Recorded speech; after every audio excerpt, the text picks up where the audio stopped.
Secretary quits after loving boss for 12 years. His desperate reaction changes everything.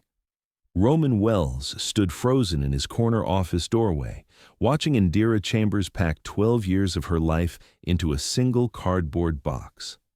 The resignation letter lay crisp and final on his mahogany desk, 2 weeks' notice after she'd given him everything. His chest constricted as she lifted the small cactus she'd kept by his coffee machine, the one that somehow survived despite his complete inability to keep anything alive. How had he never realized she'd been keeping him alive too? The afternoon sun cast long shadows across the polished marble floor of Wells Investment Group's executive suite, but Roman felt only cold emptiness spreading through his veins. Indira moved with the same graceful efficiency that had anchored his chaotic world for over a decade, each item she placed in the box telling a story he'd been too blind to read. There was the emergency navy blazer she'd kept hanging behind her desk for his surprise board meetings. How many times had she appeared at his elbow with that jacket, saving him from walking into million-dollar negotiations looking disheveled? Her fingers lingered on the fabric now, and he wondered if she was remembering the same moments, the grateful squeeze of his shoulder, the way his eyes would find hers across crowded conference rooms when deals went sideways and she'd nod once, steadying him with nothing more than her presence. The special tea blend came next, wrapped carefully in tissue paper. Earl Grey with bergamot and lavender, something she'd discovered during his brutal headaches 3 years ago. He'd never asked where she found it, had simply accepted the steaming cup she'd place wordlessly beside his keyboard during his darkest moments. Now he understood she'd been researching, ordering, caring for his health while he took credit for his own endurance. Client gifts filled another corner of the box, the crystal paperweight from the Tokyo merger, the leather-bound journal from the pharmaceutical acquisition, the silver letter opener from the tech startup that made them both millionaires.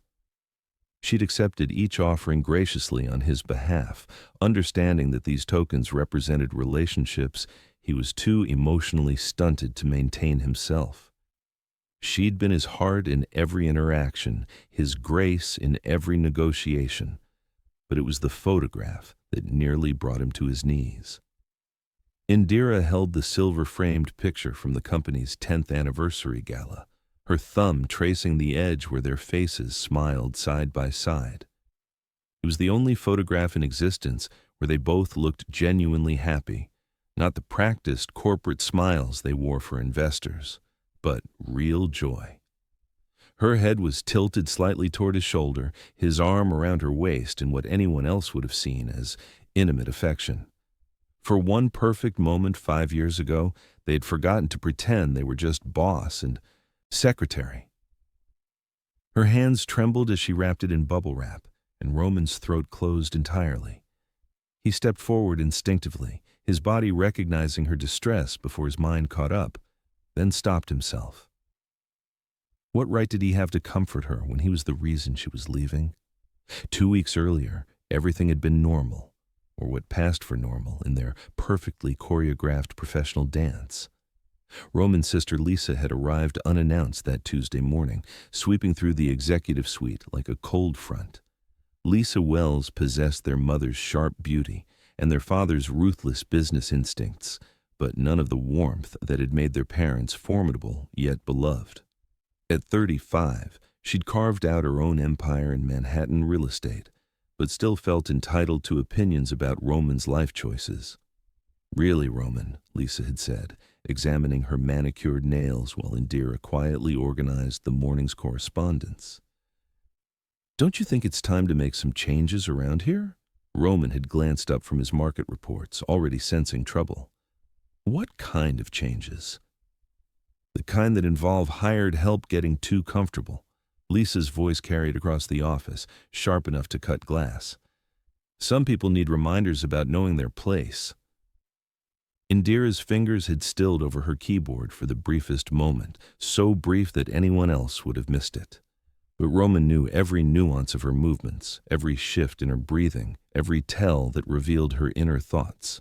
That tiny pause told him Lisa's words had found their mark.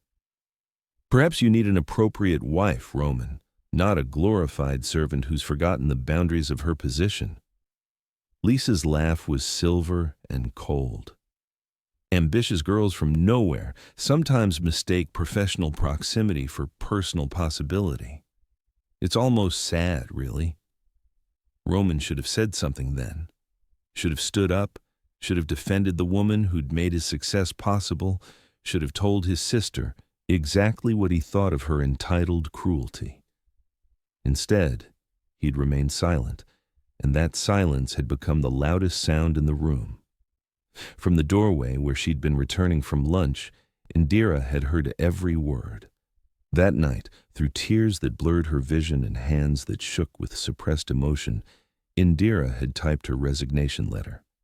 12 years of loving a man who saw her as nothing more than efficient furniture. 12 years of believing that maybe, somehow, he might see her as more than the woman who anticipated his needs and solved his problems. 12 years of hope finally dying under the weight of reality. She was hired help. She'd forgotten her place. And Lisa Wells had been right about one thing. It was sad. Now, standing in his office doorway watching her dismantle her life, Roman felt something breaking apart inside his chest. The careful control he'd maintained for 38 years, the emotional distance that had served him so well in business, the walls he'd built after his father's death. All of it was crumbling as she packed away the evidence of her devotion. You can't just leave. The words escaped before he could stop them, his voice cracking on the last syllable like a teenager's. Indira didn't look up from her packing.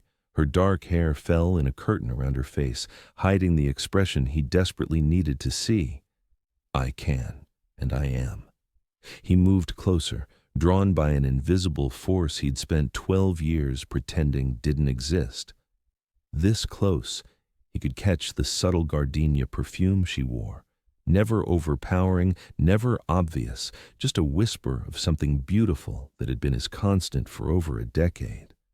How many times had he caught that scent during late-night strategy sessions and felt his concentration shatter? How many times had he stepped closer to her desk than professional courtesy required just to breathe it in? Why now? His throat felt raw. What changed? Indira's hands stilled over the box, and when she finally looked up, her dark eyes held a weariness that cut through him like a blade. Everything changed, Roman. And nothing did. The contradiction should have confused him, but somehow he understood perfectly. Everything had changed the moment his sister's words forced Indira to see their relationship clearly. Nothing had changed because Roman had never given her reason to hope for more. I need you, he said, the words torn from somewhere deep inside him. The company needs you. No. Her voice was soft but absolute. You need someone to keep your life organized. You need someone to handle the details you don't want to bother with. You need efficient, invisible service. She stood, moving to the window that overlooked the city where she'd spent her entire adult life loving him. But you don't need me. Indira Chambers. The woman who knows you take your coffee black when you're stressed, who stays late when you're working through family ghosts, who calls your mother every Sunday because you never remember but always feel guilty about it afterward. Each observation hit him like a physical blow. She didn't know all of that. She knew he worked 16-hour days when the anniversary of his father's death approached. She knew he loosened his tie when merger negotiations got heated. She knew he kept a bottle of his father's cologne in his desk drawer and sometimes opened it when he needed courage for impossible decisions. When had she learned to read him so completely? When had he become so transparent to her while she remained a mystery to him? You know me, he said quietly, the admission feeling like stepping off a cliff. I know the version of you that exists in this office, she corrected. I know your professional habits and your business instincts and your schedule preferences. But I don't know what makes you laugh when no one's watching. I don't know what you dream about or what scares you or what you want when you're not being who everyone expects you to be. The truth in her words settled around them like dust after an explosion. For 12 years, she'd been perfect at her job because she'd made studying him her life's work. But he'd never returned the favor. He couldn't tell her what she dreamed about either, couldn't name her fears or desires or the person she became when she left this building each night.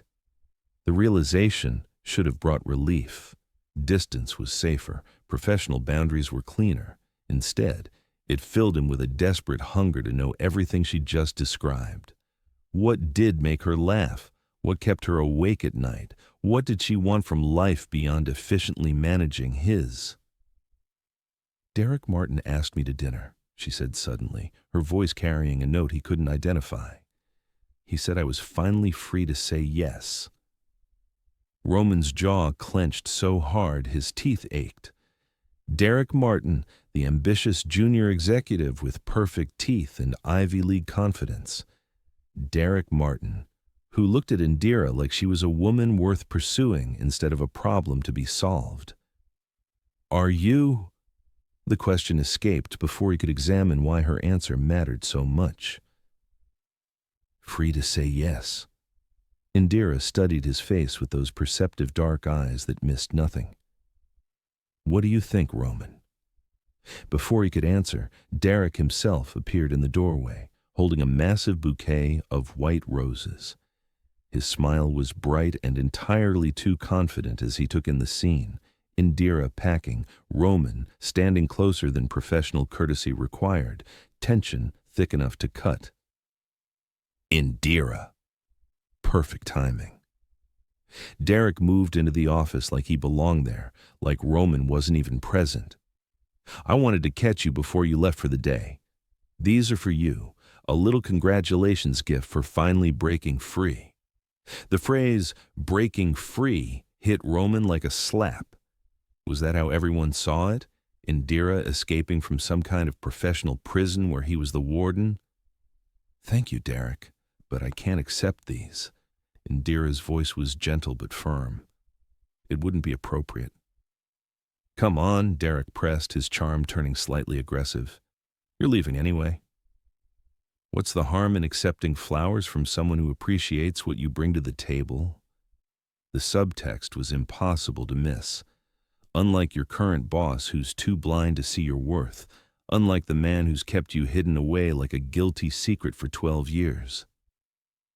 Roman stepped forward, something primitive and possessive unfurling in his chest. "Miss Chambers has work to finish." Derek's smile never wavered, but his eyes sharpened. "Actually, Mr. Wells, since she's leaving anyway, maybe her time would be better spent considering her future. Someone who recognizes talent when they see it." The challenge was subtle but unmistakable. Derek was staking a claim, marking territory, making it clear that he saw opportunities where Roman saw only professional obligation. "Think about it, Indira," Derek continued, setting the roses on her desk like a flag of conquest. "Dinner tomorrow night. Somewhere nice, where someone can properly appreciate your company." After Derek left, the silence stretched between them like a chasm. Roman stared at the white roses, their perfect beauty somehow offensive. When was the last time he'd given Indira flowers? When was the last time he'd acknowledged her birthday, her achievements, her simple humanity beyond her capacity to solve his problems? Never. The answer was never. Have you ever loved someone from afar, watching them live their life while you remained invisible? Tell me your story in the comments. Let me know where you're watching from, and hit subscribe if this story is already pulling at your heartstrings. That evening, the 38th floor of the Wells Investment Building was empty, except for two people who couldn't seem to find their way out of each other's orbit. Roman found Indira in the file room, organizing documents for her replacement. She'd changed from her professional gray suit into jeans and a soft sweater, the color of warm honey, her hair loose around her shoulders instead of pinned in its usual pristine chignon. Seeing her like this, casual, approachable, heartbreakingly beautiful, hit him like a physical blow. She was standing on a stepladder, reaching for files on the highest shelf, completely absorbed in her task. The sight of her stretching upward, balancing carefully, sent an unexpected surge of protectiveness through him. The ladder was old, probably hadn't been inspected in years, and she was reaching too far, too high. Indira, be careful. The ladder wobbled dangerously, and Roman lunged forward without thought. His hands caught her waist just as she lost her balance, pulling her against his chest as they both stumbled backward. File boxes crashed to the floor around them, papers scattering like snow, but neither of them moved. Time crystallized into this single moment, her back pressed against his chest, his hands spanning her waist, her sharp intake of breath that he felt more than heard. She was so warm, so real, so perfectly fitted against him that his mind went completely blank. Indira, he whispered against her ear, her name a prayer he'd been afraid to speak. She closed her eyes, and for one perfect moment, she let herself lean into him, let herself feel the solid strength of his chest, the careful tenderness of his hands, the way his breathing changed when she was this close. For 12 years she had imagined what it would feel like to be held by him, and the reality was both more overwhelming and more natural than her dreams. But reality was also more painful. "This is why I have to leave," she said quietly, her voice steady despite the way her heart was racing. "Because moments like this make me forget who we really are." Who are we really? The question came out rougher than he intended, heavy with 12 years of unexamined longing. She turned in his arms, and suddenly they were face to face, close enough that he could see the gold flecks in her dark eyes, close enough that her breath warmed his lips. "You're Roman Wells, heir to a business empire, master of the financial universe, man who has everything he could possibly want." Her hand came up to rest against his chest, right over his thundering heart. "And I'm the woman who makes sure your life runs smoothly so you can focus on being all those things." "That's not—" "It is." She stepped back, putting professional distance between them again, and Roman felt the loss like a physical ache.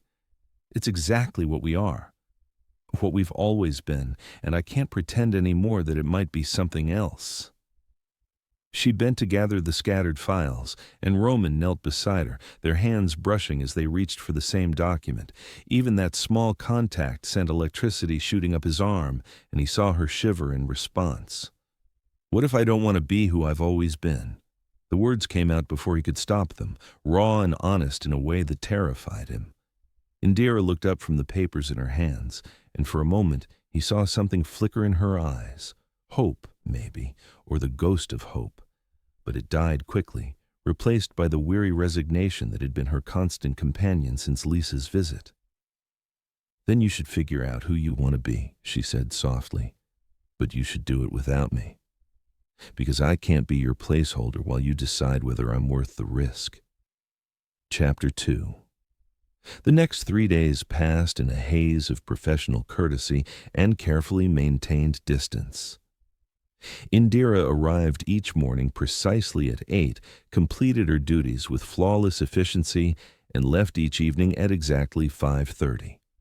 She spoke to Roman only when absolutely necessary, her voice perfectly polite and completely devoid of the warmth he'd never realized he depended on. Roman felt like he was slowly suffocating.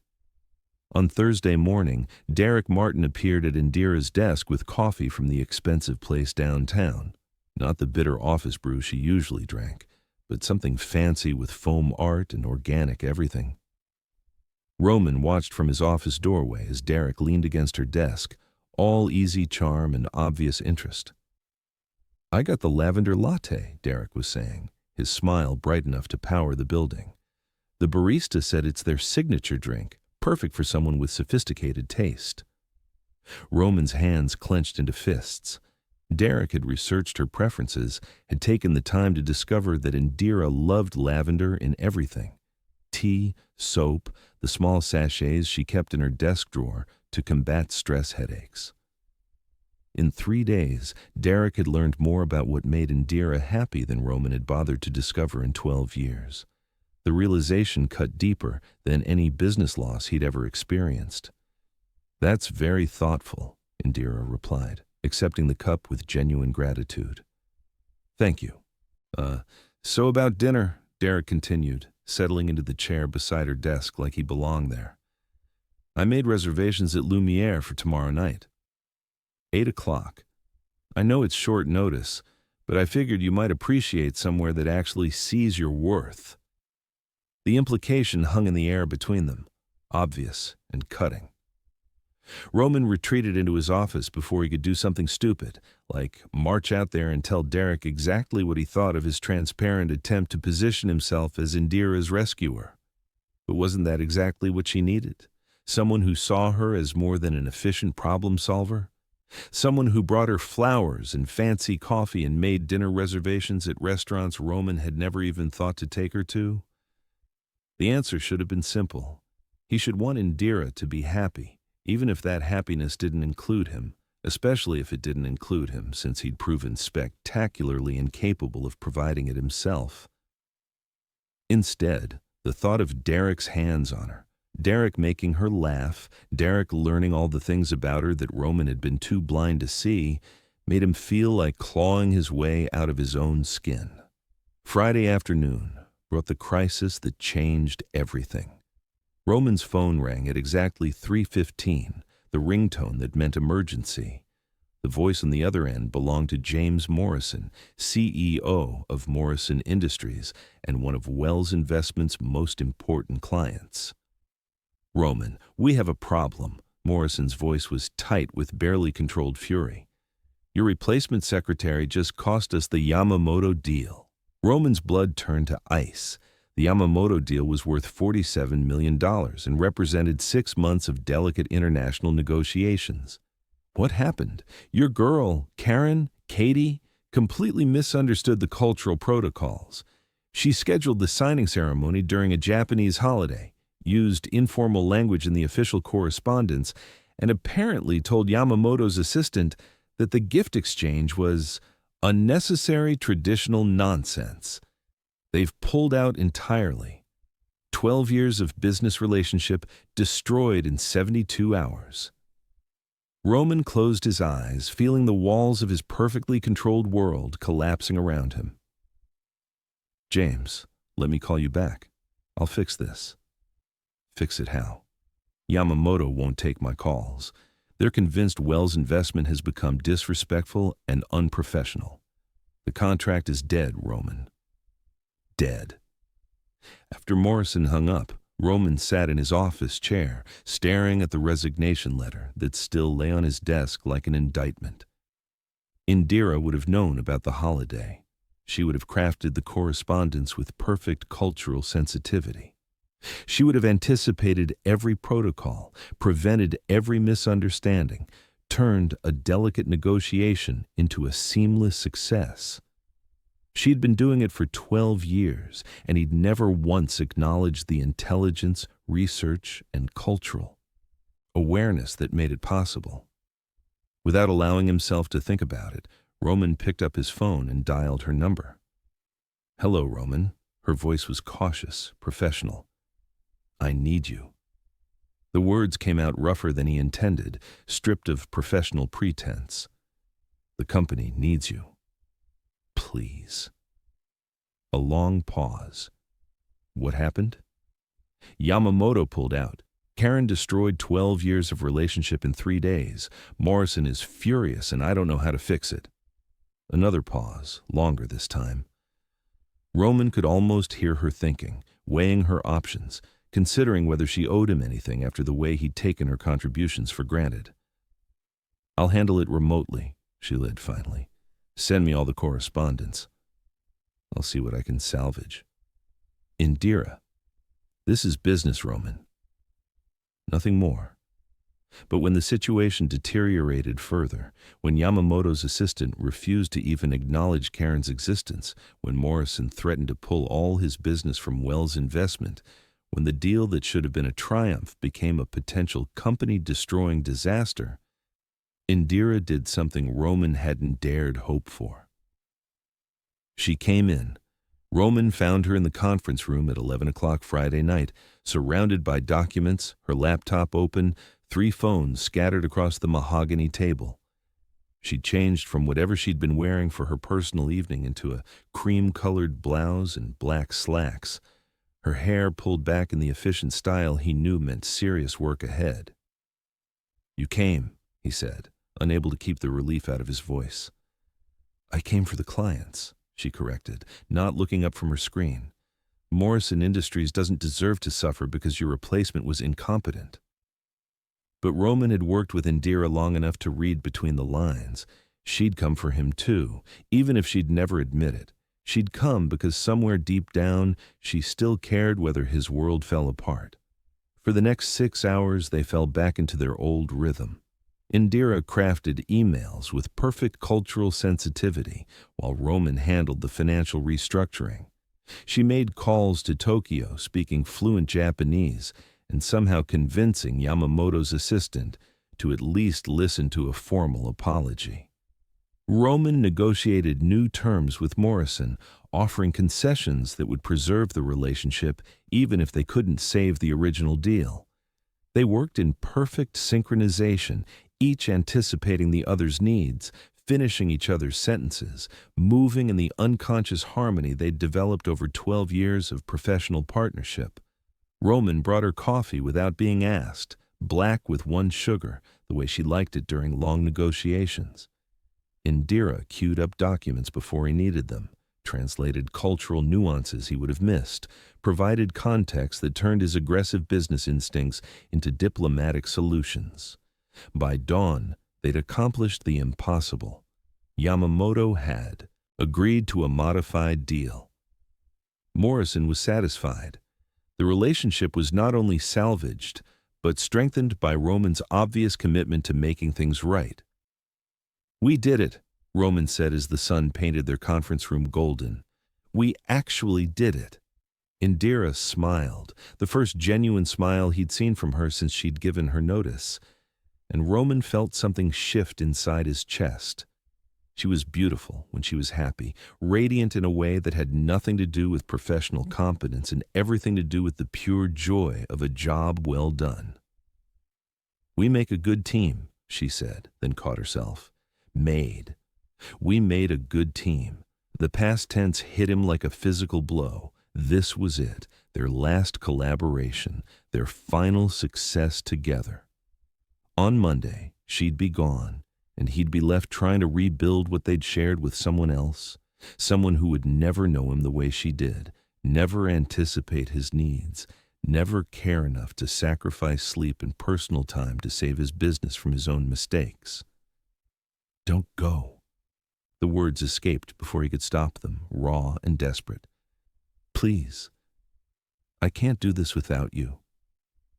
Indira's expression softened, and for a moment, he thought he saw something vulnerable flicker in her eyes. "You can. You're brilliant, Roman. You'll find someone else who can manage your schedule and handle your correspondence and keep your professional life organized." "That's not what I meant."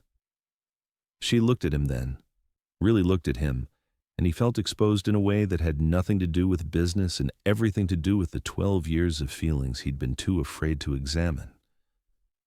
"What did you mean?" she asked quietly. Roman stood up, moving to the windows that overlooked the city waking up below them.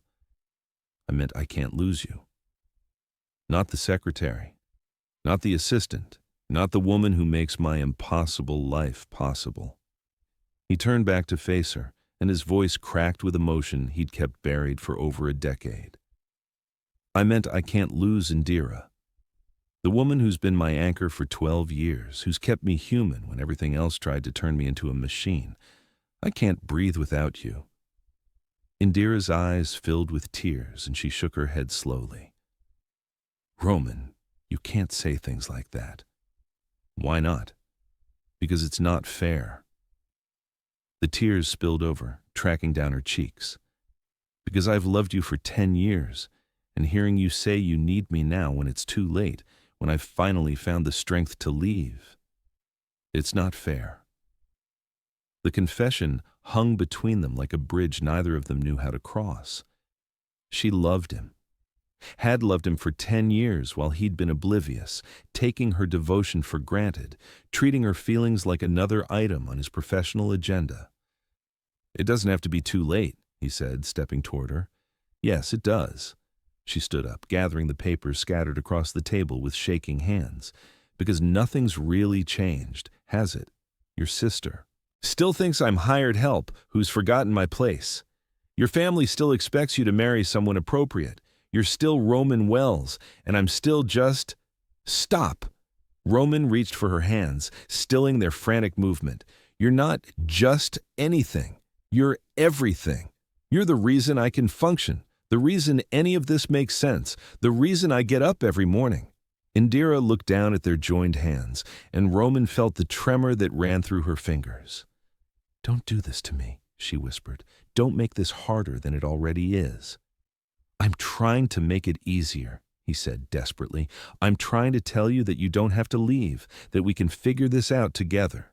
She pulled her hands free, and the loss of contact felt like losing a limb. "Figure what out, Roman? How to keep our relationship exactly the same while pretending something fundamental has changed. How to maintain professional boundaries while acknowledging personal feelings. How to convince your family that the secretary they despise is suddenly worthy of respect." Each question was a direct hit, revealing problems he had no idea how to solve. How did they move forward from this moment? How did they transform 12 years of professional partnership into something personal without destroying everything they'd built together? "I don't know," he admitted, the honesty scraping his throat raw. "But I know I can't let you walk away. Not now. Not when I finally understand what I've been too blind to see." Indira studied his face for a long moment, and Roman held his breath, waiting for her verdict. Finally, she reached for her purse, her movements careful and deliberate. "I'm going home," she said quietly. "I'm exhausted, and I can't think clearly right now." "But Roman?" She paused at the conference room door, looking back at him with eyes full of impossible longing. "If you really mean what you're saying, if this isn't just panic about losing your most efficient employee, then you need to prove it. Not with words, but with actions. Not in private, but in ways that matter." After she left, Roman stood alone in the conference room, surrounded by the evidence of their perfect partnership and the wreckage of his emotional awakening. The morning sun streamed through the windows, promising a new day, but all he could think about was the look in Indira's eyes when she'd told him she loved him. Loved him for 10 years.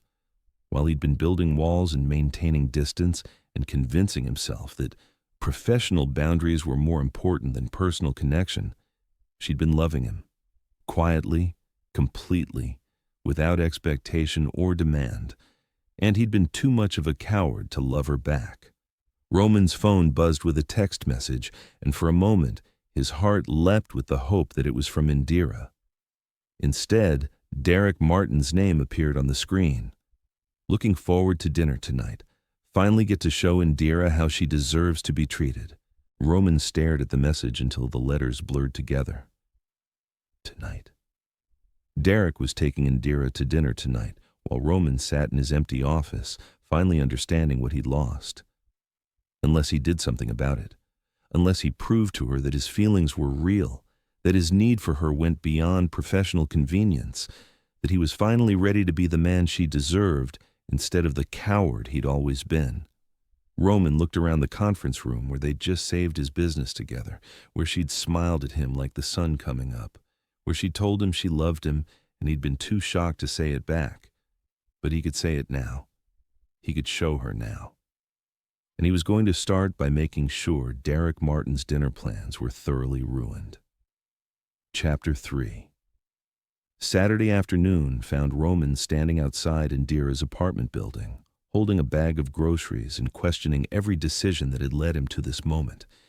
He'd spent the morning researching the woman who'd been the center of his world for 12 years. Her favorite foods, her hobbies, the small details that made up a life he'd never bothered to discover. Indian curry spices, fresh naan from the market in Little India, jasmine tea, lavender honey, The ingredients for a meal that said, I see you, I know you, I want to learn everything I missed. When Indira opened her apartment door, her surprise was so complete that for a moment she just stared at him. She was wearing yoga pants and an oversized sweater, her hair in a messy bun, no makeup, completely natural. Roman had never seen her like this, unguarded, unprofessional, beautifully human, and the sight of her hit him like a physical blow. Roman, what are you doing here? He held up the grocery bag like a peace offering. I brought ingredients for dinner. I thought maybe you'd let me cook for you. You cook? The skepticism in her voice was entirely justified. In 12 years, she'd seen him survive on takeout, protein bars, and whatever meals she'd ordered for him during long days.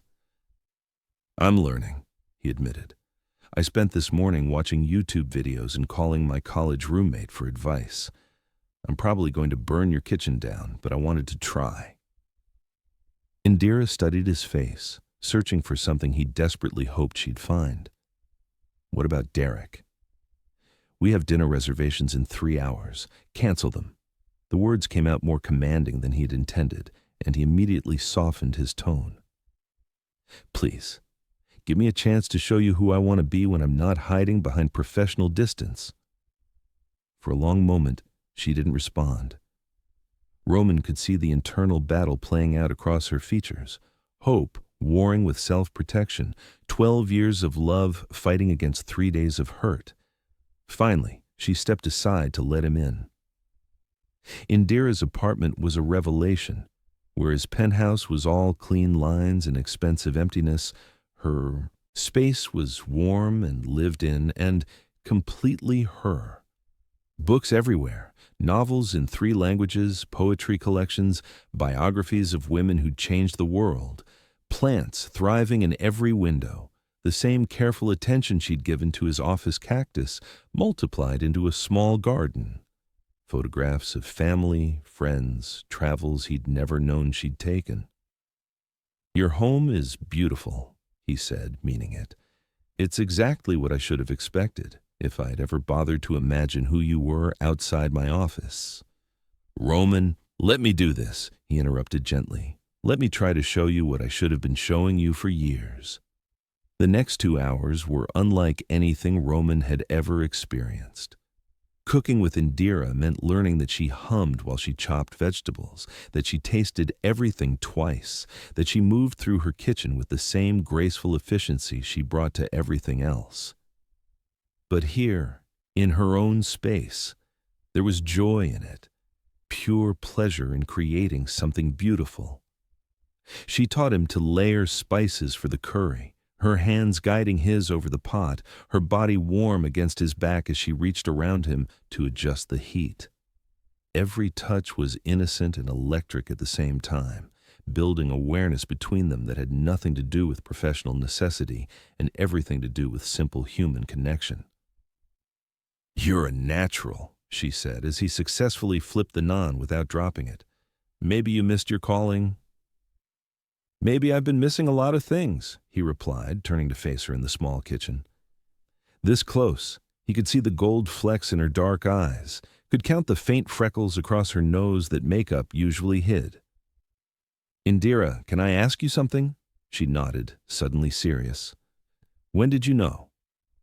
That your feelings for me had changed from professional to personal? A flush spread across her cheeks, but she didn't look away. 2 years in.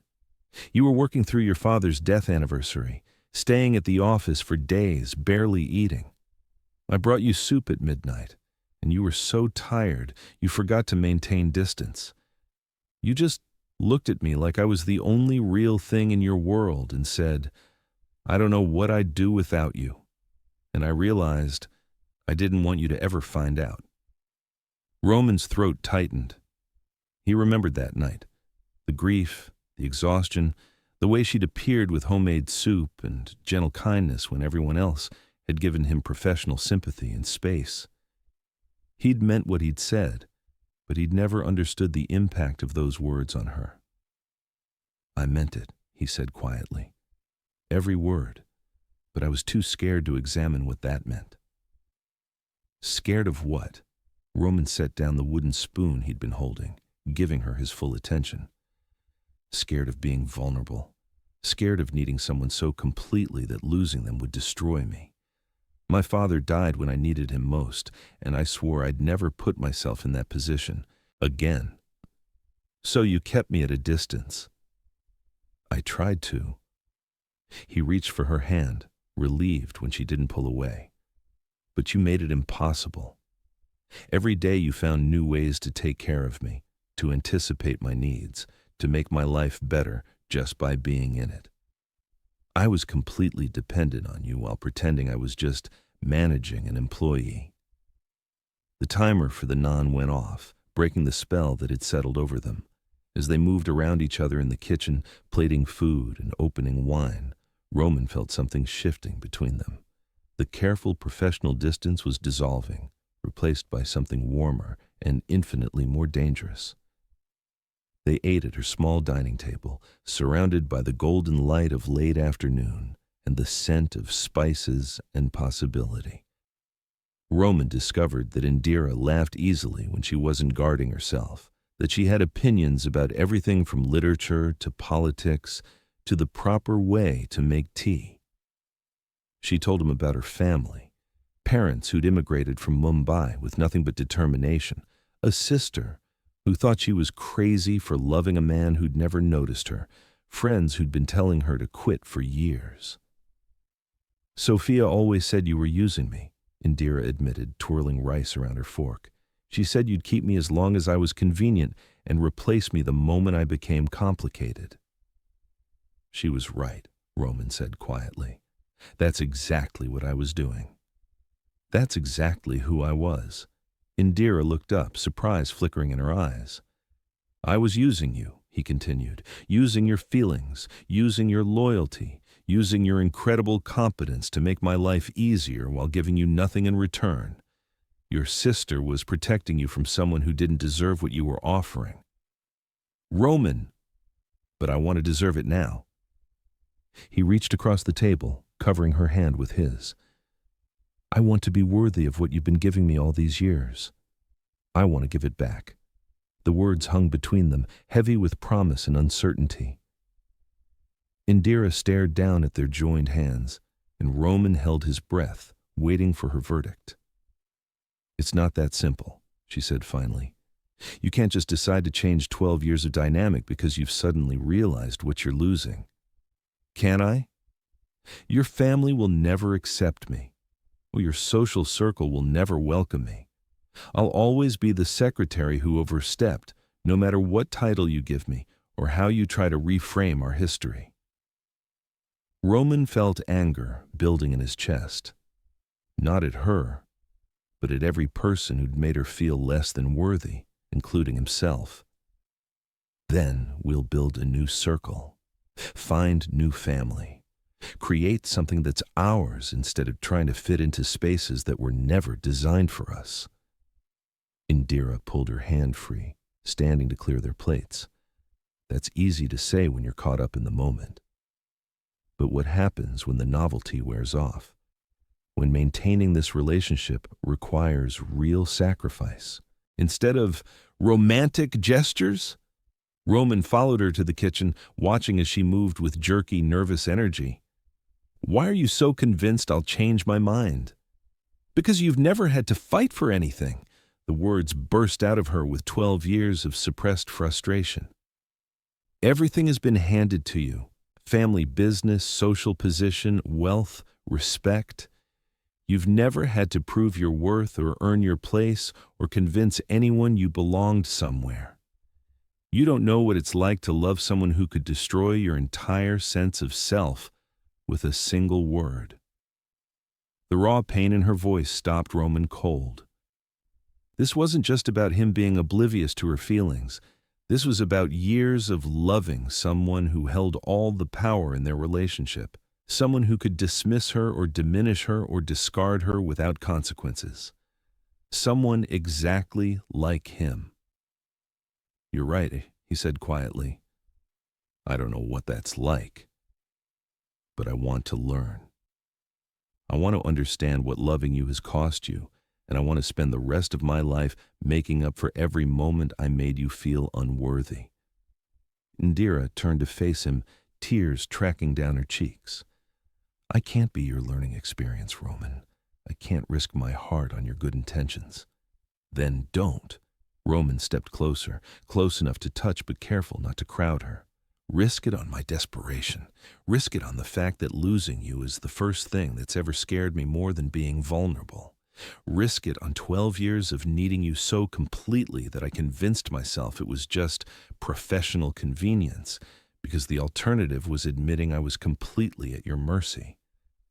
She stared at him, searching his face for something he desperately hoped she'd find. I love you, he said simply. I've loved you for so long I can't remember what it felt like before.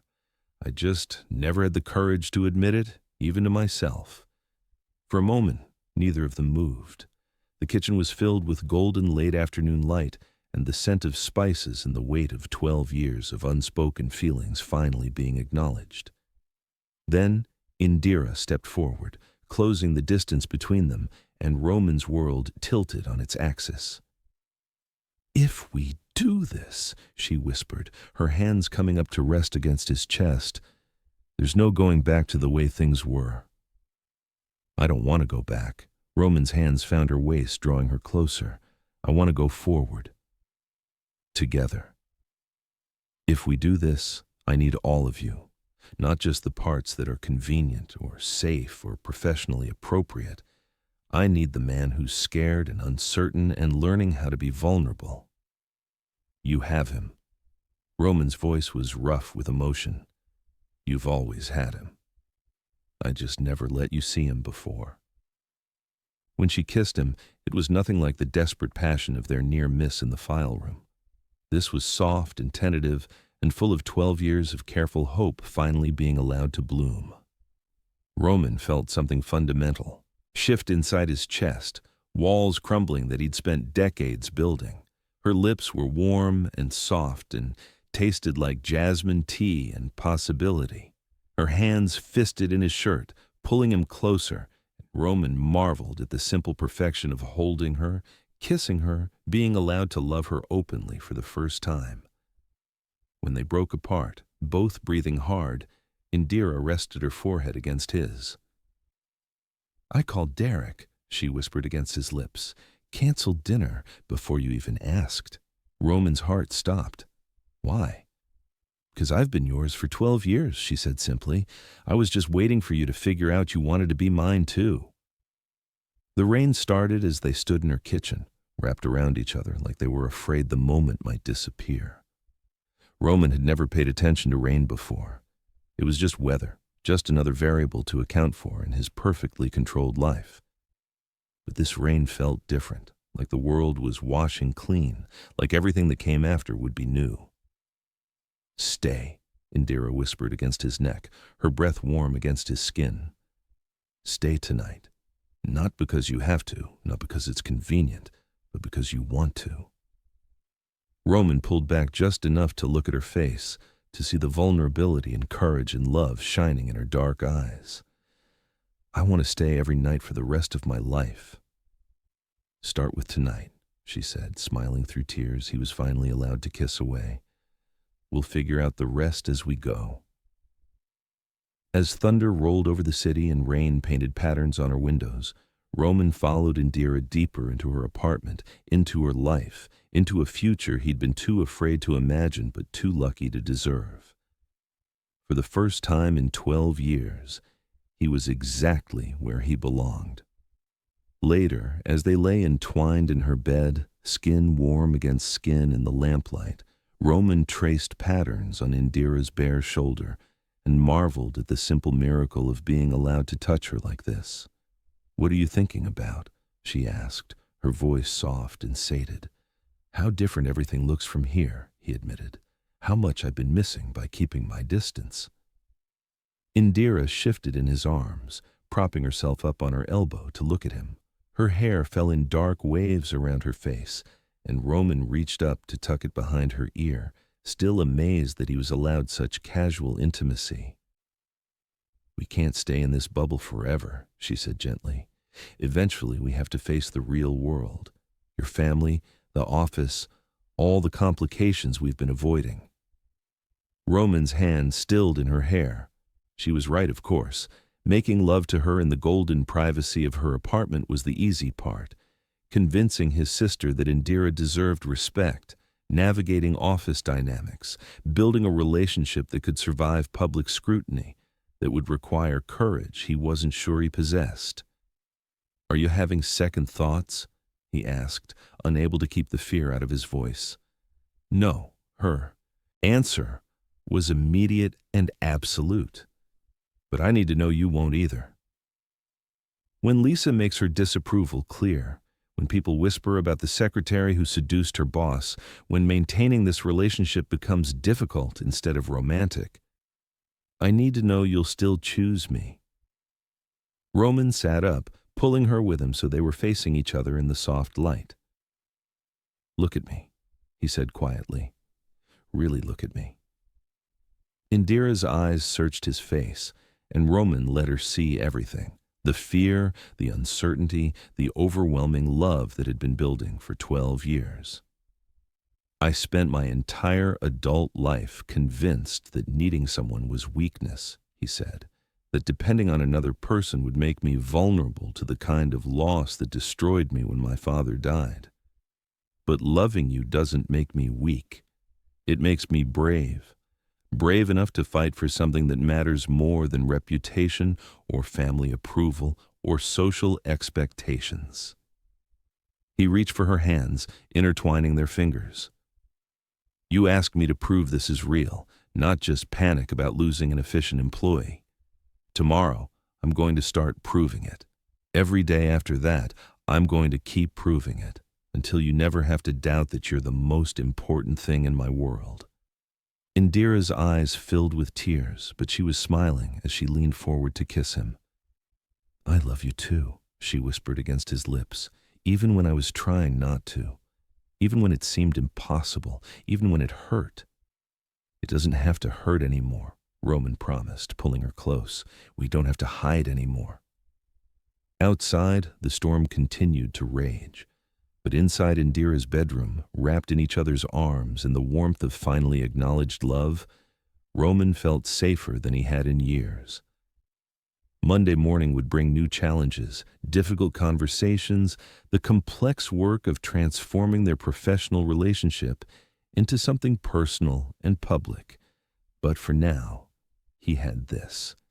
Indira's laughter against his throat, her hands mapping the planes of his chest, the simple miracle of being loved completely by the woman who'd been his anchor for 12 years. It was enough. It was everything. Chapter 4. Monday morning arrived with crystalline autumn sunshine and the weight of decisions that would reshape Roman's entire world. He stood in front of his bathroom mirror, adjusting his tie for the third time, trying to convince himself that announcing his relationship with Indira to his family and colleagues was just another business presentation. But his hands were shaking, and business presentations had never made him feel like his entire future hung in the balance. Indira had left his penthouse an hour earlier, returning to her apartment to prepare for what she had called the most terrifying Monday of my life. They'd spent Sunday cocooned in his space, talking about everything they'd never discussed in 12 years of working together. Her dreams of traveling through India, his secret love, of terrible action movies, the future they wanted to build together. But today, their private bubble would burst against the sharp edges of public expectation. Roman's phone buzzed with a text from Indira. "Ready or not, here we go. I love you." His response was immediate. "I love you too. Let's change the world." The first test came at exactly 8:15, when Roman walked into the office hand in hand with Indira. The reception area went silent as every employee registered the sight of their CEO and his former secretary. Former, because she'd be receiving a very different title by the end of the day, openly displaying affection. Derek Martin looked up from the coffee station, his face cycling through confusion, realization, and barely concealed fury. "Well," he said loudly enough for everyone to hear, "I guess that explains the mixed signals." Roman felt Indira tense beside him. Before he could respond, she stepped forward, with the grace and authority that had made her invaluable for 12 years. "Good morning, Derek," she said pleasantly. "I hope you'll understand that my personal relationships were never available for your commentary." The subtle emphasis on "were never" made it clear that Derek's pursuit had been unwelcome from the beginning, not just inconveniently timed. Roman felt a surge of pride at her polite but unmistakable boundary setting. "Besides," Roman added, his arm tightening protectively around Indira's waist, "Miss Chambers will be too busy with her new position as Chief Operating Officer to entertain inappropriate workplace advances." The announcement rippled through the reception area like a shock wave. Indira looked up at him in surprise. They discussed her staying with the company, but not the specific title or responsibilities. "We'll discuss the details later," Roman murmured against her ear, low enough that only she could hear. "But I want everyone to understand exactly how valuable you are to this company. And to me." The elevator ride to the executive floor was silent, but charged with anticipation. When the doors opened, Keith Andrews was waiting in the hallway, his weathered face creased with what looked suspiciously like satisfaction. "About damn time," he said without preamble, extending his hand to Indira. "Congratulations, my dear. Roman's been miserable without you, and frankly, so is the rest of us. The replacement lasted exactly 1 week." "1 week?" Roman asked, confused. He'd been so focused on the Yamamoto crisis that he'd missed the office politics entirely. "Quit Friday afternoon," Keith confirmed. "Said the job was impossible and she couldn't understand how anyone had managed it before. I told her she was right. It took someone extraordinary." Indira's cheeks flushed with pleasure at the genuine respect in Keith's voice. For 12 years, she'd wondered if anyone besides Roman truly understood the scope of her contributions. Having the senior partner acknowledge her worth publicly felt like a small miracle. "Thank you, Mr. Andrews," she said warmly. "That means more than you know." "Keith, please. And I have a feeling we'll be working together much more closely now." His eyes twinkled with unmistakable approval.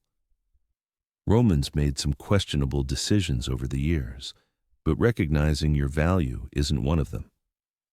The feeling of acceptance, of being welcomed rather than tolerated, stayed with Indira as they made their way to Roman's office. For the first time in 12 years, she felt like she belonged in this world instead of simply functioning within it. But their peaceful morning was shattered at exactly 10:30, when Lisa Wells arrived unannounced. Roman's sister swept into his office like an Arctic wind, her sharp gaze taking in the changed dynamic immediately. Indira sat in the chair beside Roman's desk rather than across from it, their hands linked openly, her posture confident rather than deferential. "Well," Lisa said, her voice crystalline with disapproval, "I see you've decided to make your temporary infatuation public." "It's not temporary," Roman replied calmly, though Indira could feel the tension in his grip. "And it's not infatuation. Indira and I are together, personally and professionally. I hope you'll respect that." Lisa's laugh was sharp enough to cut glass. "Respect? Roman, this is your career we're talking about. Your reputation. The family business that 4 generations of Wellsmen have built." Her gaze shifted to Indira, cold and assessing. "How much is it going to cost to make this problem disappear?" The insult hung in the air like poison.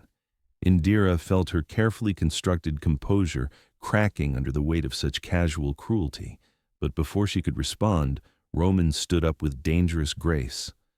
"Apologize." His voice was soft but absolutely lethal. "Right now." "Excuse me?" Apologize to Indira for suggesting she's a problem to be solved with money. Apologize for implying that her feelings for me are somehow mercenary. Apologize for every dismissive, disrespectful word you've ever spoken about the woman who's been the heart of this company for 12 years. Lisa's eyes widened at the steel in her brother's voice. Roman, you're being ridiculous. I'm trying to protect you from making a mistake that will destroy everything Father built. Father built this company with integrity and respect for the people who made his success possible. Roman shot back. He would be ashamed of the way you're treating Indira right now. He would be ashamed of you throwing away your position for a temporary attraction to someone completely inappropriate. The word inappropriate cracked through Indira like a whip. She'd heard it whispered behind her back for years, had seen it in the careful distance other executives maintained, had felt it in every social interaction where she was tolerated rather than welcomed. But hearing it spoken so baldly, with such casual cruelty, brought 12 years of suppressed hurt rushing to the surface. You're right, she said quietly, standing up with as much dignity as she could muster. I am inappropriate. I'm the woman who fell in love with her boss and was foolish enough to think that love might matter more than social expectations. Indira, Roman reached for her, but she stepped away. No, let me finish. Her voice was steady, despite the tears threatening to fall. I'm inappropriate because I don't come from the right family, or attend the right social events, or have the right connections. I'm inappropriate because I earned my place here through competence rather than inheritance, because I care more about substance than appearance, because I believe that 12 years of loyalty and love might count for something. She turned to Lisa, her dark eyes blazing with quiet fire. But you know what, Miss Wells? I'd rather be inappropriate and genuine than appropriate and empty. I'd rather love someone completely and be dismissed for it than spend my life calculating every emotion for maximum social advantage. Lisa's face had gone pale during Indira's speech, but her voice remained cold. How touching. But sentiment doesn't change reality. Roman needs a wife who can enhance his position, not diminish it. Someone who understands the responsibilities that come with wealth and status. Someone like Caroline Winters? Roman asked quietly. Caroline would be perfect for you, Lisa confirmed. Beautiful, well-educated, from an excellent family. Someone who could be an asset to your career rather than a liability. Roman was quiet for a long moment, and Indira felt her heart sink. This was it. The moment when the reality of choosing her over family approval became too much, when the weight of social expectations crushed their fragile new relationship. Then, Roman picked up his phone and dialed a number from memory. Caroline? It's Roman Wells. I hope you're well. His voice was professionally pleasant as he activated the speaker function. I'm calling because my sister seems to think we'd make an excellent couple, and I wanted to clear up any confusion before rumors start spreading. Oh, Caroline's voice was warm but uncertain. That's thoughtful of you, Roman. I'm deeply flattered by the suggestion, but I'm completely in love with someone else. Her name is Indira Chambers. She's brilliant and beautiful, and the best thing that's ever happened to me. I hope you'll join me in congratulating us on our relationship. The silence on the other end of the line stretched for several seconds before Caroline's laughter bubbled through the speaker. Roman, you sound absolutely smitten. I'm thrilled for you both. Your sister mentioned you might call about this, and honestly, I was dreading having to politely decline. I'm seeing someone wonderful myself. Lisa's face had gone from pale to red to ashen during the brief conversation. When Roman hung up, she stared at him like he'd lost his mind entirely. Do you understand what you just did? She whispered. You just publicly announced your relationship with your secretary to one of the most well-connected women in our social circle. By tomorrow, everyone will know. Good. Roman said simply. I want everyone to know. I want there to be no doubt about where I stand or who I choose or what matters most to me. He moved to Indira's side, taking her hands in his despite her trembling. I choose her, Lisa. Every time, without hesitation, without regret. If that costs me social standing or business relationships or even family approval, so be it.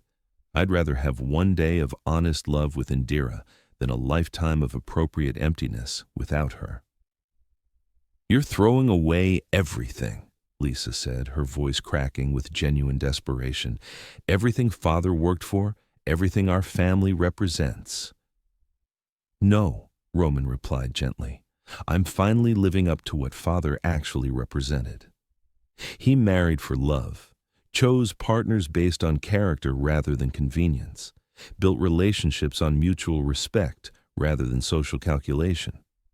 He would have loved Indira, and he would have been proud of me for having the courage to choose happiness over expectation. Lisa stared at her brother for a long moment, then turned her attention to Indira. You realize what you're asking him to sacrifice, she said quietly. His position in society, his family's approval, the respect of his peers. Are you really worth all that? The question hit Indira like a physical blow, striking at every insecurity she'd ever harbored about her worthiness, her place in Roman's world, her right to love and be loved by someone so far above her social station. But before the familiar spiral of self-doubt could begin, Roman's hands tightened on hers, and his voice cut through the silence with absolute certainty. She's worth everything, he said simply. She's worth more than everything. And anyone who can't see that is someone whose opinion doesn't matter to me. Have you ever felt caught between love and family expectations? How did you handle the pressure? Share your experience below, and don't forget to subscribe for more heart-wrenching stories. The confrontation with Lisa might have ended, but Roman knew the real test was yet to come. That afternoon, he called an emergency board meeting, not to discuss quarterly projections or merger opportunities, but to address what he knew would be whispered speculation about his personal life and professional judgment. The boardroom filled with the usual suspects. Keith Andrews, looking smugly satisfied, 3 senior partners who'd worked with Roman's father, 2 outside investors who'd joined the board when Wells' investment went public, and Lisa, whose presence felt like a storm cloud gathering in the corner. Thank you all for coming on short notice, Roman began, standing at the head of the polished table where he'd made countless business decisions, but never one quite so personal. I called this meeting because I have an announcement that will affect both the company's leadership structure and my personal life. And I wanted to address any concerns directly. He could feel the tension in the room, the careful way his colleagues were studying his face for signs of what was coming. Effective immediately, Indira Chambers will be joining Wells Investments' executive team as Chief Operating Officer. She'll be responsible for client relations, strategic planning, and operational efficiency, areas where she's already been making significant contributions without receiving appropriate recognition or compensation. Murmurs rippled around the table. Keith Andrews nodded approvingly, while the senior partners exchanged glances that ranged from surprise to intrigued. Additionally, Roman continued, his voice steady despite the magnitude of what he was about to say, I want to inform you that Miss Chambers and I are in a personal relationship. We understand that this announcement may raise questions about professional boundaries and company policy, and we're prepared to address those concerns transparently. The silence that followed was deafening. Lisa stared at her hands, her jaw clenched with barely controlled fury. The senior partners looked at each other with expressions Roman couldn't quite read. Finally, Margaret Chen, the outside investor known for her direct communication style, leaned forward. How long has this personal relationship been developing? She asked. Roman had expected this question, had prepared for it, but actually answering felt like stepping off a cliff. We've worked closely together for 12 years. Our personal feelings developed gradually over time, but we've only recently acknowledged them and begun exploring a romantic relationship. And you believe this won't compromise your professional judgment? Asked David Harrison, one of his father's former partners. I believe it will enhance it, Roman replied without hesitation. Indira knows this company better than anyone except myself. She understands our clients, our processes, our challenges and opportunities. Promoting her to an executive position isn't nepotism. It's recognizing talent that's been underutilized for too long. Keith Andrews cleared his throat. If I may, he said, his voice carrying the weight of 40 years in corporate leadership. I've had the privilege of watching Miss Chambers work for over a decade. Her strategic thinking, cultural awareness, and relationship management skills are exceptional. The Yamamoto deal that nearly collapsed last week, she salvaged it in 6 hours when our replacement secretary had destroyed it in 3 days. That's exactly my point, Roman said gratefully. Indira hasn't just been my assistant. She's been my strategic partner, my cultural consultant, my crisis manager. Making our professional relationship official simply acknowledges what's already been true. Margaret Chen tapped her pen against her tablet, considering. What about potential conflicts of interest? Personal disagreements affecting business decisions, the perception of favoritism in future promotions or assignments. Roman had anticipated these concerns as well. We've discussed establishing clear protocols to maintain professional boundaries during business hours. Any disagreements about company direction would be handled the same way we handle disagreements between any two executives, through discussion, compromise, and ultimately my final decision as CEO. And if the personal relationship ends, David Harrison asked bluntly, what happens to the company then? The question hung in the air like a sword.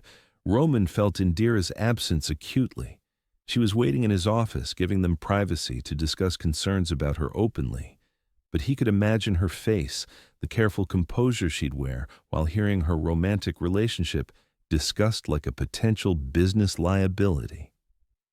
If our personal relationship were to end, Roman said carefully, Indira would remain an valuable executive who's earned her position through competence and dedication.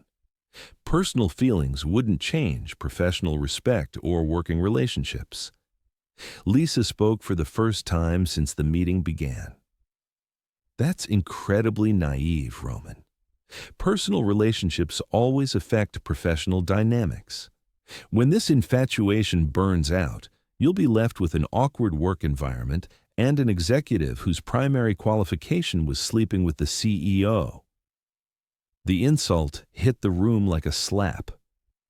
Keith Andrews' face darkened with anger, and Margaret Chen's expression turned icy. That's completely inappropriate, Lisa, Keith said sharply. Miss Chambers has 12 years of proven excellence that speaks for itself. Reducing her qualifications to a personal relationship is both insulting and factually incorrect. Furthermore, Margaret added, her voice crisp with professional authority, this board evaluates executive appointments based on merit and results, not personal speculation about romantic relationships. If Mr. Wells believes Miss Chambers is qualified for a C-suite position, we should evaluate that belief based on her track record and demonstrated capabilities. Roman felt a surge of gratitude for his colleagues' professionalism. These were serious business people who understood that competence mattered more than gossip, that results spoke louder than personal prejudices. Thank you, he said simply.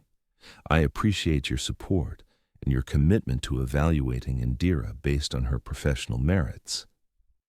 David Harrison leaned back in his chair, studying Roman with the shrewd assessment that had made him one of the most successful investors of his generation. Roman, I've known you since you were a child. I worked with your father for 20 years, and I've watched you build this company into something he would be proud of. In all that time, I've never seen you make a decision based on emotion rather than logic.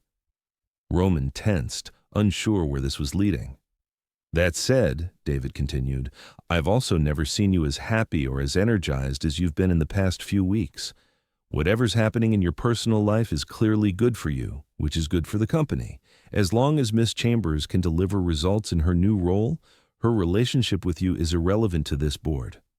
The vote, when it came, was unanimous except for Lisa's abstention.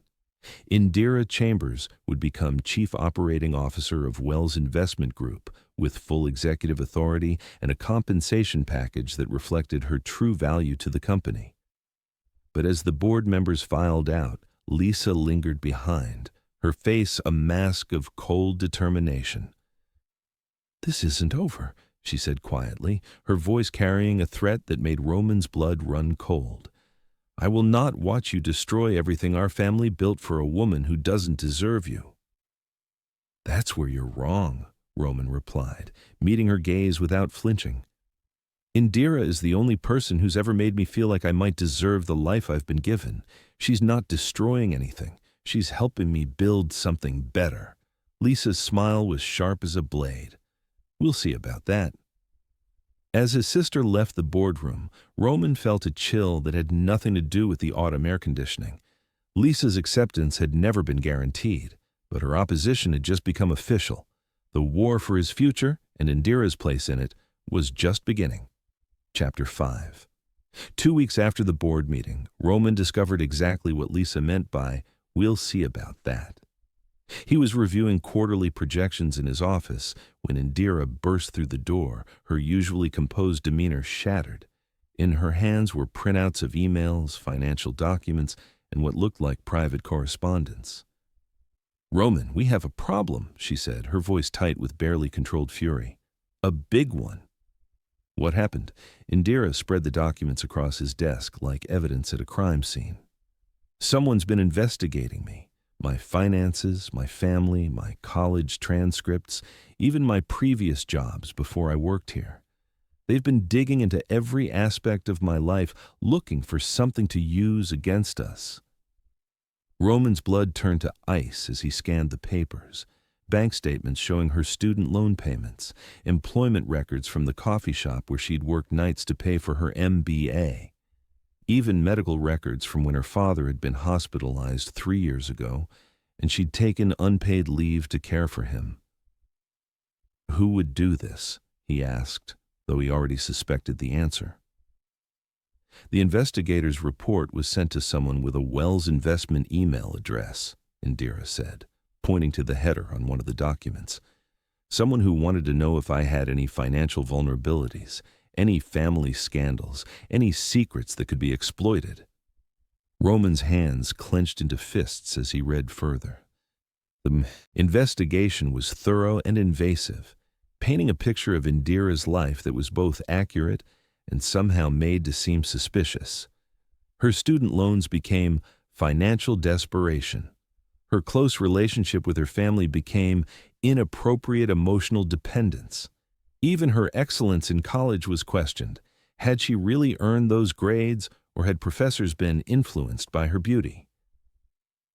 "This is character assassination," Roman said grimly. "Someone's trying to build a case that you are either financially motivated or academically dishonest, or both." "It gets worse." Indira's voice was steady, but Roman could see the hurt underneath her professional composure. "Look at the last page." The final document was a psychological profile, not official, but prepared by someone with credentials, suggesting that Indira exhibited signs of social climbing behavior and strategic relationship formation consistent with calculated advancement rather than genuine affection. Roman stared at the words until they blurred together.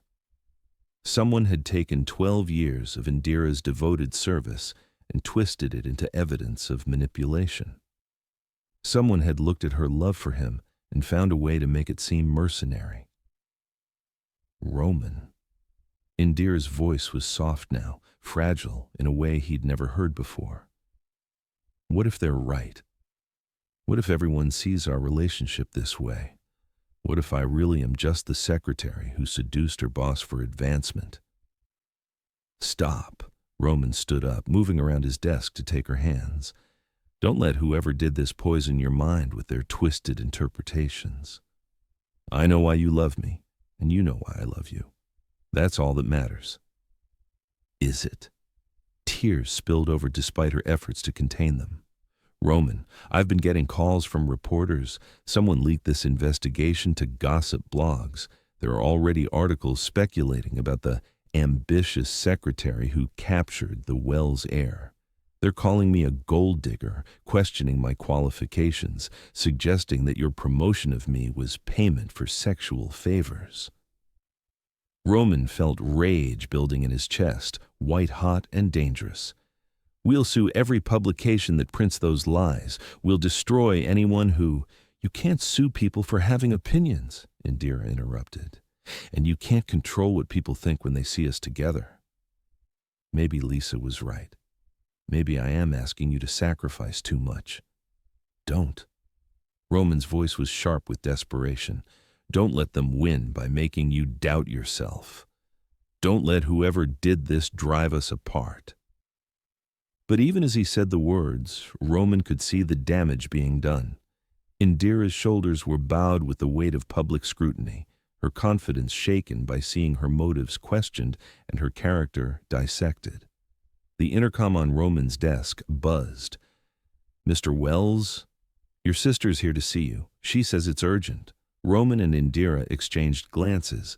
Lisa's timing was too convenient to be coincidental. Send her in, Roman said grimly. Lisa entered the office with the satisfied expression of someone who'd just won a significant victory. Her gaze swept over the scattered investigation documents with barely concealed pleasure. I see you've received some interesting reading material, she said pleasantly.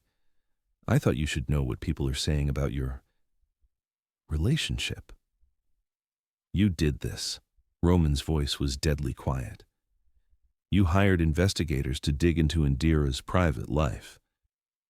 I hired professionals to conduct due diligence on someone who suddenly gained significant influence over my family's business. Lisa corrected smoothly. The results were quite illuminating. Indira stepped forward, her composure restored through sheer force of will. What did you hope to accomplish, Miss Wells? Did you think destroying my reputation would somehow make Roman love me less? Lisa's smile was razor sharp. I hoped to help my brother see reality before he destroyed his career for an illusion. The evidence speaks for itself. You've systematically positioned yourself to become indispensable to Roman, then leverage that dependence into romantic attachment and professional advancement. That's not what happened, Roman said, his voice tight with barely controlled anger. Isn't it? Lisa pulled out her phone and began reading. Miss Chambers took night classes for her MBA while working as Roman's assistant, convenient timing to increase her value. She consistently worked late hours and weekends, creating opportunities for private time with her boss. She researched his personal preferences, his family history, his emotional triggers. She positioned herself as his confidant during his father's death anniversary when he was most vulnerable. Each observation was technically accurate, but twisted into something calculating and cold. Roman watched Indira's face grow paler with each word, saw the doubt creeping into her eyes as her years of genuine care were reframed as manipulation. She even learned Japanese to handle international clients, Lisa continued relentlessly. Tell me, Miss Chambers, was that for professional development or because you knew it would make you irreplaceable to a man whose business depends on Asian markets? I learned Japanese because I wanted to serve our clients better, Indira said quietly, because I cared about the company's success. How conveniently altruistic. And I suppose your decision to never date anyone seriously during your 12 years here was also coincidental? No romantic entanglements to distract from your long-term goal? Roman saw Indira flinch at that particular hit. It was true. She'd rarely dated during her time at Wells Investment, had turned down advances from several men over the years.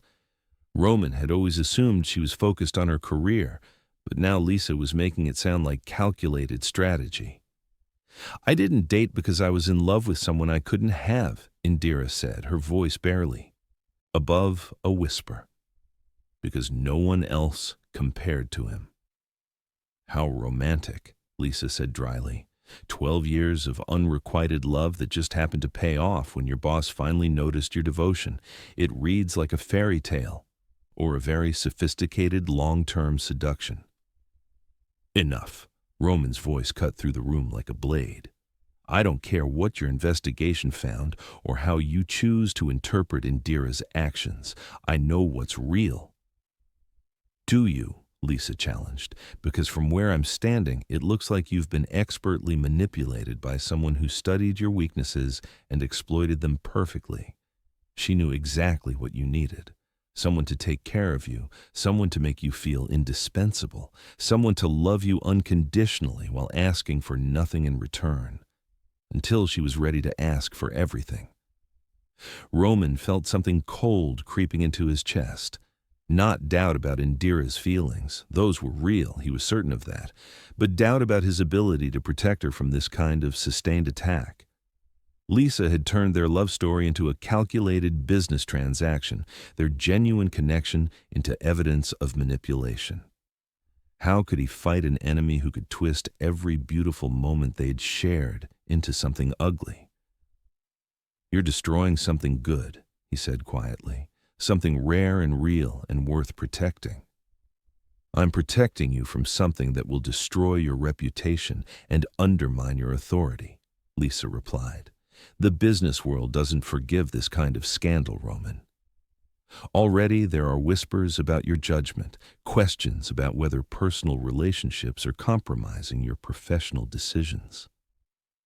What whispers? Indira asked, though Roman could tell she dreaded the answer. Lisa's smile was triumphant. Morrison Industries is reconsidering their partnership. They're concerned about working with a company where personal relationships appear to drive executive decisions. The Yamamoto deal you saved. They're wondering if it was legitimate business acumen or if certain personal motivations influenced the negotiations. Roman felt the ground shifting beneath his feet. Morrison Industries represented 30% of Wells Investments' revenue. Losing them would be catastrophic, and if other clients followed suit. You're lying, he said, but uncertainty crept into his voice. Am I? Check your messages, Roman. James Morrison called an hour ago requesting a meeting to discuss concerns about Wells Investments' changing corporate culture. He specifically mentioned needing assurance that business decisions aren't being influenced by non-professional considerations. Roman's phone buzzed as if summoned by Lisa's words. The text was from Morrison himself. Need to talk. Hearing troubling rumors about company direction. Call me. The silence that followed was deafening. Roman stared at his phone while Indira stood frozen beside him, both of them realizing the true scope of what they were facing. You see, Lisa said softly, this isn't just about family disapproval or social gossip. This is about the survival of the business our father built. Is your romance really worth destroying that legacy? Indira stepped backward, away from Roman, her face pale as understanding dawned. It's not just me they're destroying, she whispered. It's you, your reputation, your business, everything you've worked for. Indira, don't... She's right. Indira's voice was steady now, resigned. I'm not just risking my own reputation by loving you. I'm risking yours. I'm risking the company, your clients, your employees' livelihoods. Roman reached for her, but she evaded his touch. We can fight this. We can prove them wrong. How? Indira's eyes were bright with unshed tears. How do we prove that my love for you isn't strategic? How do we convince people that my qualifications are real when everyone assumes I slept my way to the top? How do we rebuild client confidence when our relationship is seen as evidence of poor judgment? Lisa watched their exchange with satisfaction, sensing victory within reach. There is a solution, she said quietly. A way to end this cleanly, preserve Roman's reputation, and allow the business to recover. Roman turned to his sister, his expression dangerous. What solution? Miss Chambers resigns, publicly, with a statement acknowledging that she overstepped professional boundaries and that her personal feelings compromised her judgment. She takes responsibility for the inappropriate relationship and removes herself from the situation. Absolutely not, Roman said immediately, but Indira was nodding slowly, as if considering the proposal. It would work, she said quietly. If I take full responsibility, if I frame it as my mistake, your reputation stays intact.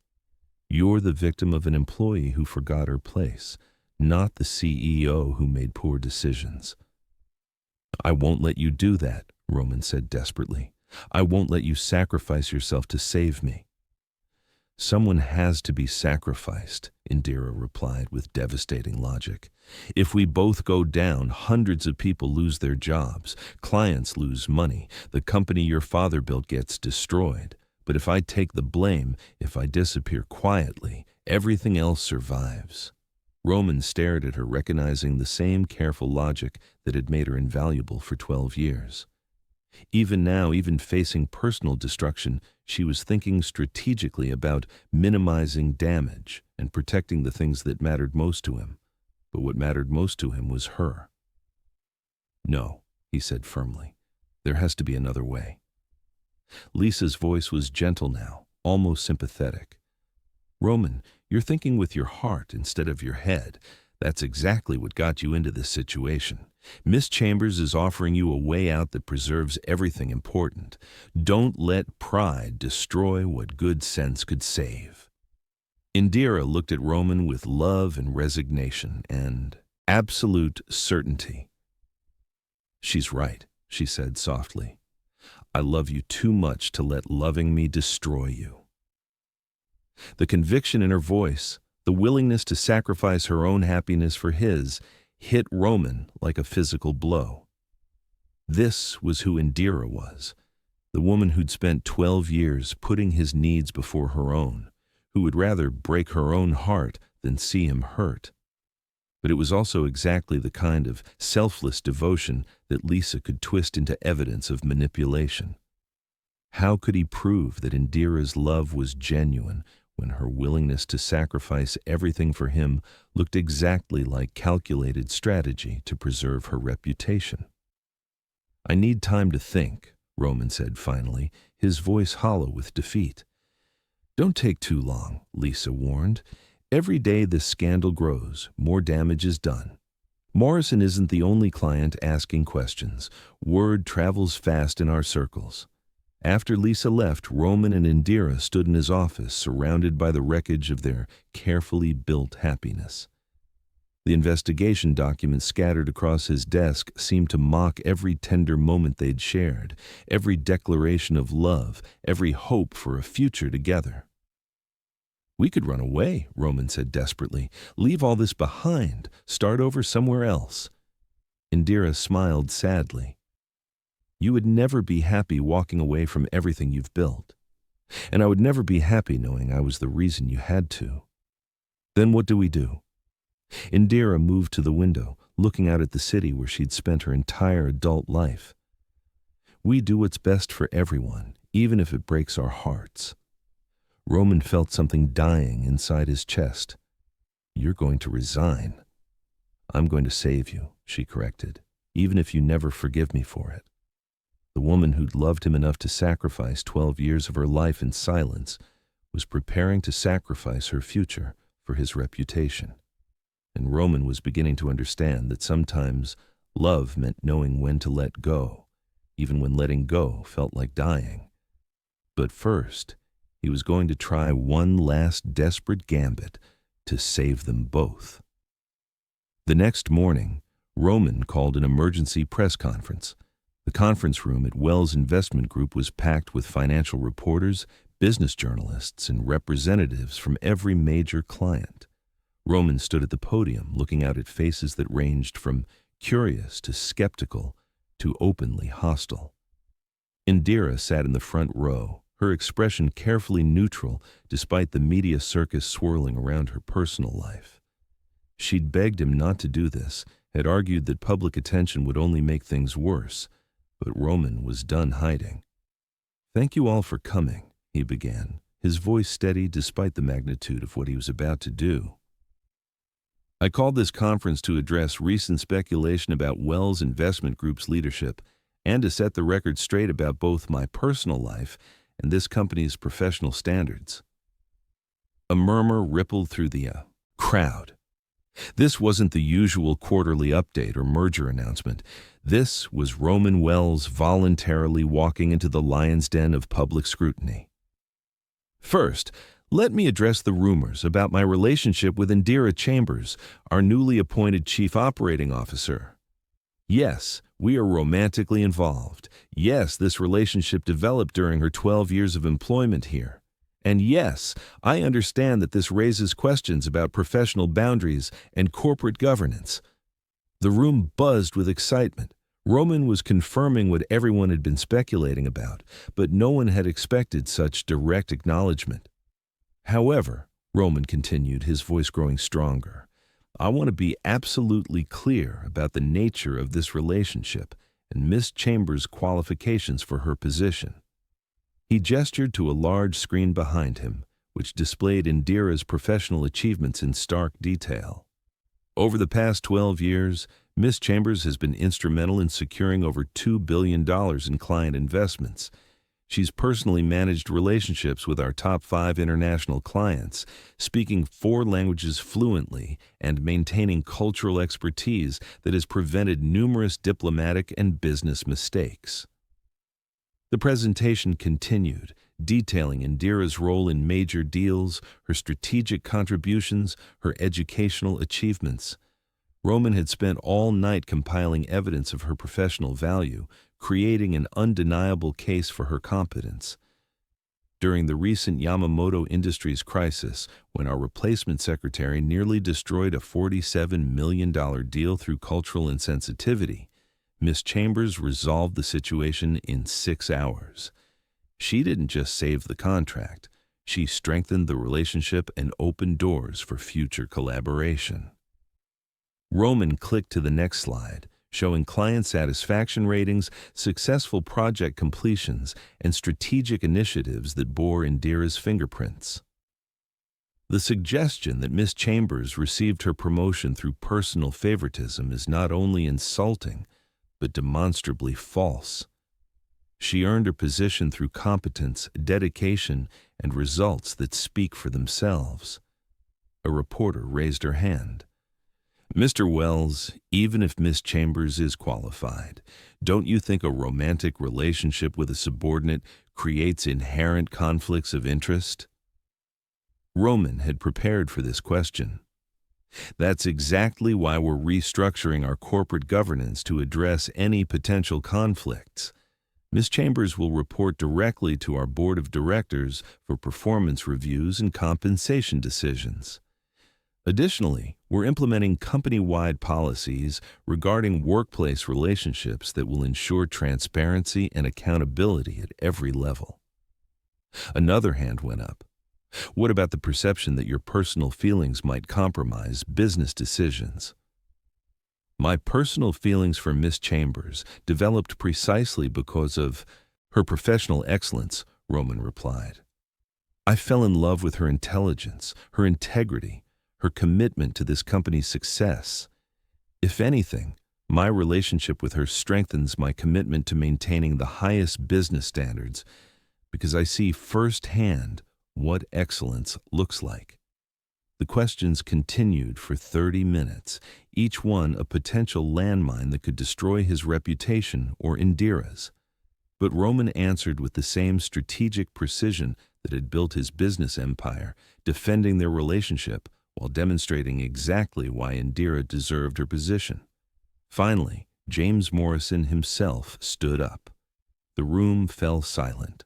Morrison Industries was Wells Investment's most important client, and his opinion could make or break Roman's gambit.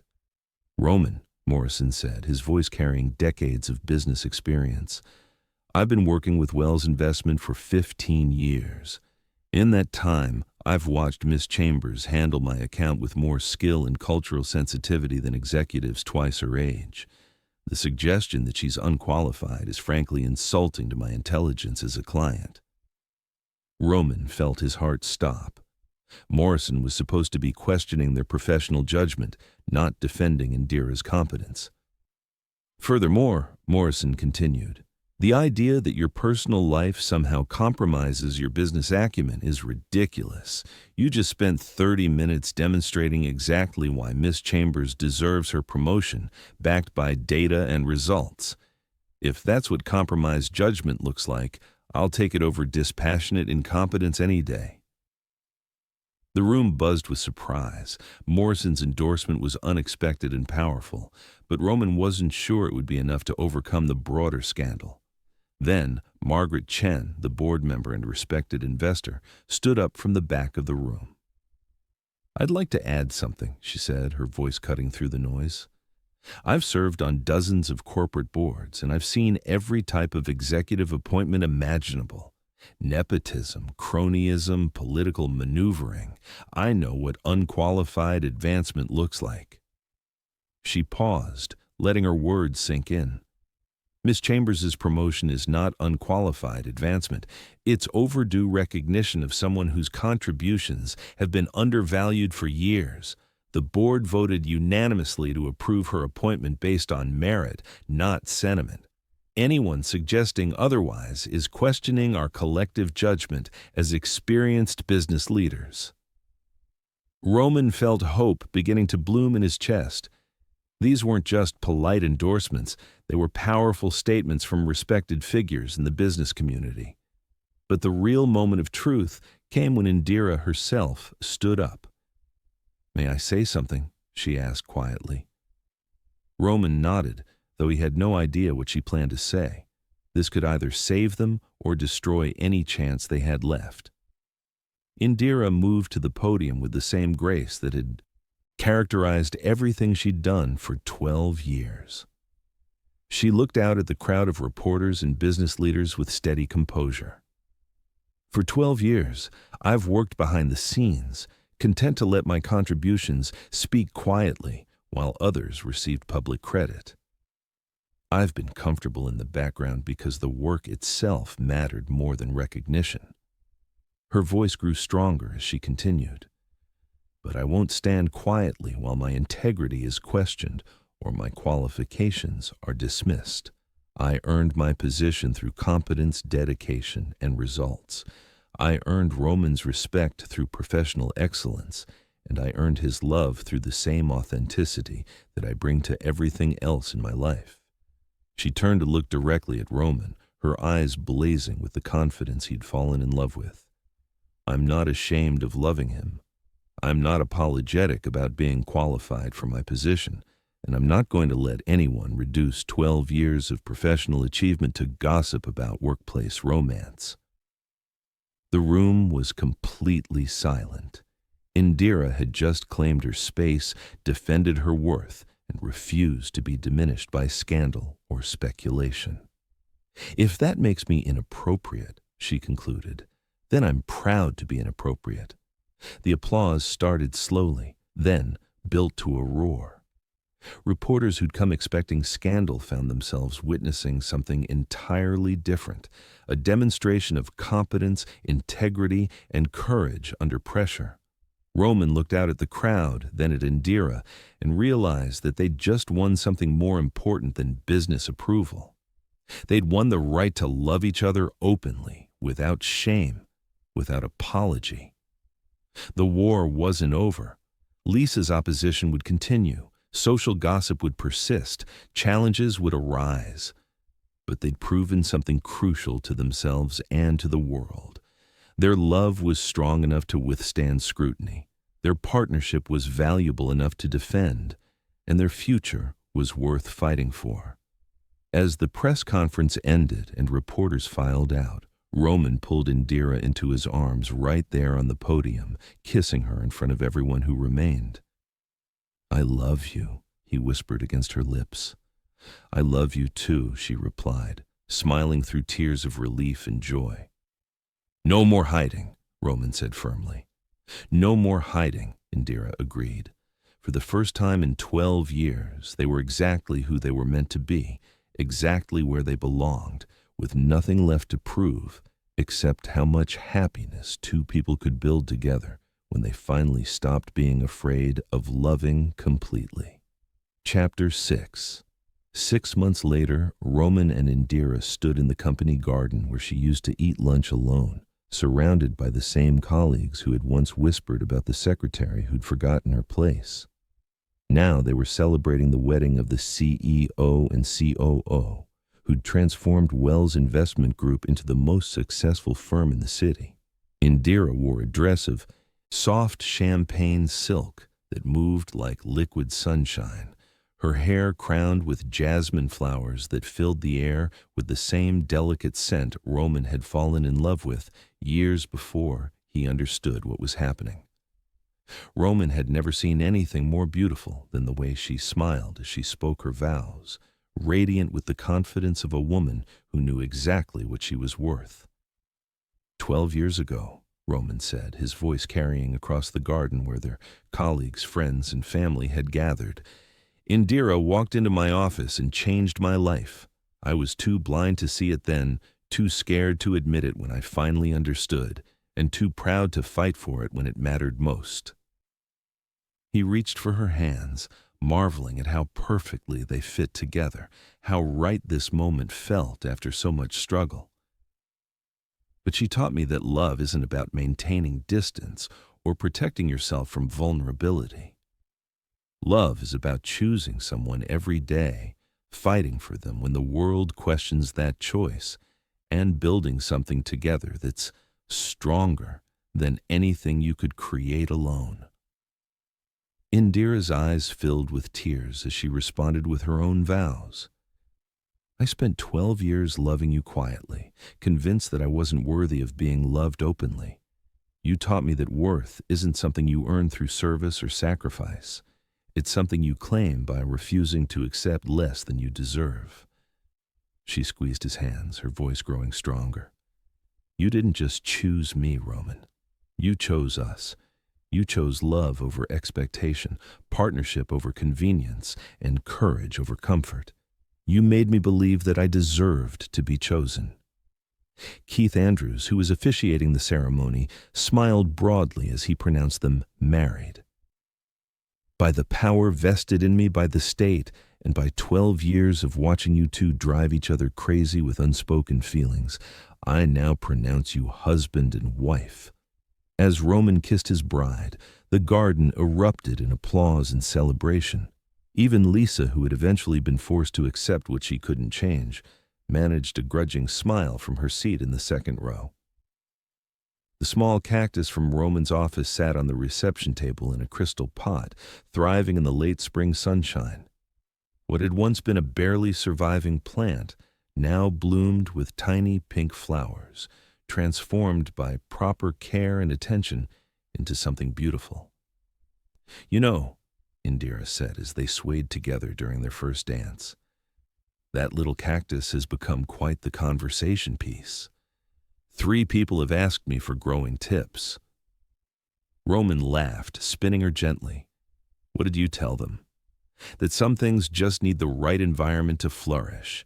Consistent care, proper attention, and someone who sees their potential even when they're not at their most beautiful. Sounds like excellent advice for more than just gardening, Roman murmured against her ear. As the evening continued, Roman watched Indira move through their reception with the same grace she'd brought to everything else in their shared life. She remembered everyone's names, made genuine connections with colleagues and clients, transformed what could have been an awkward corporate gathering into a celebration that felt like family. Derek Martin approached them during the dinner, his expression sheepish but sincere. Congratulations, he said, shaking Roman's hand before turning to Indira. I owe you an apology. I thought I was offering you something better, but I was just offering you different. What you two have, it's pretty spectacular. Thank you, Derek, Indira replied warmly. I hope you find something spectacular, too. Actually, Derek grinned, I'm dating someone from the Morrison account team. Turns out unrequited office crushes taught me what I really wanted in a relationship. As Derek walked away, Roman pulled Indira closer. Any regrets? He asked quietly. About what? Everything we went through. The scandal, the investigation, having our private life dissected in public. The way Lisa tried to destroy us. Indira considered the question seriously, looking around at their celebration, colleagues who'd become friends, clients who'd become supporters, family members who'd learned to love across differences they'd once thought insurmountable. No regrets, she said finally. Not about loving you, not about fighting for us, not about refusing to be ashamed of what we built together. The hard parts made us stronger. Even the media circus, especially the media circus. Indira's eyes sparkled with mischief. Did you see the follow-up articles?